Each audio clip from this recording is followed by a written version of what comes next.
అందమైన మందాకిని నది, మంచుతో కప్పబడిన పర్వతాలు, అడవులు మరియు మంత్రముగ్ధులను చేసే దృశ్యాలతో నిండిన కేదారినాథ్ ప్రయాణికులకు లోతైన ఆధ్యాత్మిక అనుభవం. ప్రతి సంవత్సరం వేలాది మంది హిందూ యాత్రికులు శివుని ఆశీర్వాదం కోసం ఆలయానికి వస్తారు.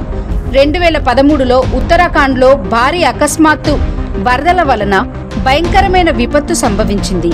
ఈ వరదలలో చాలా గ్రామాలు, భవనాలు మరియు పవిత్రమైన స్థలాలు పూర్తిగా నాశనమయ్యాయి. అయితే సుమారు 1200 సంవత్సరాల పురాతనమైన కేదార్నాథ్ మందిరం చాలా పెద్ద నష్టం లేకుండా నిలబడి ఉంది. కేదార్నాథ్ మందిరం ఈ విపత్తు నుండి రక్షించబడింది కేవలం అదృష్టం వల్ల కాదు, కానీ దాని అద్భుతమైన నిర్మాణ శైలి మరియు స్థలం యొక్క ఎంపిక వల్లనే. ఇది రహస్యం కాదు, ప్రాచీన భారతీయ వాస్తుశాస్త్రం యొక్క చతురత. ఈ మందిరం భారీ, దృఢమైన మరియు ఒకదానిపై ఒకటి వేయబడిన పెద్ద పరిణామంలో కట్టడ రాళ్లతో నిర్మించబడింది. ఈ రాళ్లను ఇంటర్లాకింగ్ పద్ధతిలో జోడించారు. ఇది నిర్మాణానికి అత్యంత స్థిరత్వాన్ని మరియు నీటి పీడనాన్ని తట్టుకునే శక్తిని ఇస్తుంది. వరద నీరు కేవలం దాని చుట్టూ ప్రవహించగలిగింది, కానీ రాళ్ల మధ్య బలమైన బంధాన్ని విచ్ఛిన్నం చేయలేకపోయింది. మందిరం ఒక దృఢమైన ప్రకృతి దృశ్యంలో ఎత్తైన శిలాపీఠంపై నిర్మించబడింది. ఈ ఆధారం వరద నీటి కోపాన్ని తట్టుకోవడంలో సహాయపడింది.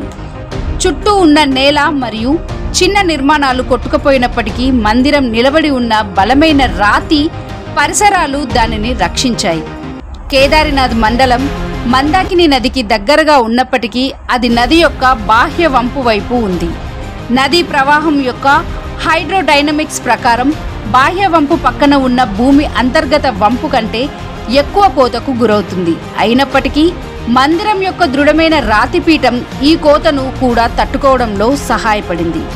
2013 వరద ప్రధానంగా మందాకిని నది మరియు దాని ఇతర ఉపనదుల నుండి వచ్చింది. మందిరం యొక్క నిర్మాణం మరియు స్థానం కారణంగా ప్రధాన వరద ప్రవాహం నేరుగా దానిపై పడకుండా దాని చుట్టూ ప్రవహించింది.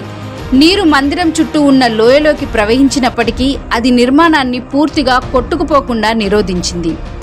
కేదారినాథ్ మందిరం 2013 వరదల నుండి బయటపడింది. ప్రాచీన భారతీయ శిల్పులు మరియు నిర్మాణ శాస్త్రవేత్తల జ్ఞానం, దూరదృష్టి కారణంగా భవిష్యత్తులో సంభవించే విపత్తులను తట్టుకోగల అత్యంత మన్నికైన నిర్మాణ పద్ధతులతో దేవాలయాన్ని నిర్మించారు. ఇది ఒక అద్భుతం లేదా అతీంద్రియ శక్తి కాదు, కానీ శతాబ్దాల క్రితం ఉన్న అధునాతన ఇంజనీరింగ్. అందుకే చుట్టూ ఉన్న ప్రాంతం పూర్తిగా నాశనమైనప్పటికీ కేదార్నాథ్ మందిరం సురక్షితంగా నిలబడి ప్రాచీన భారతీయుల విజ్ఞానానికి నిదర్శనంగా నిలిచింది.